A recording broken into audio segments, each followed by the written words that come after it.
The village of Bethpage stands alone.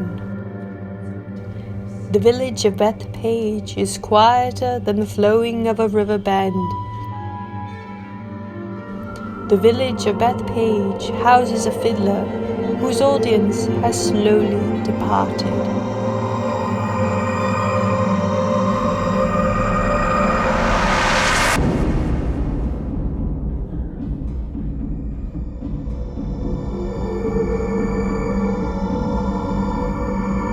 The village of Bethpage accommodates a widower who only sews and sews.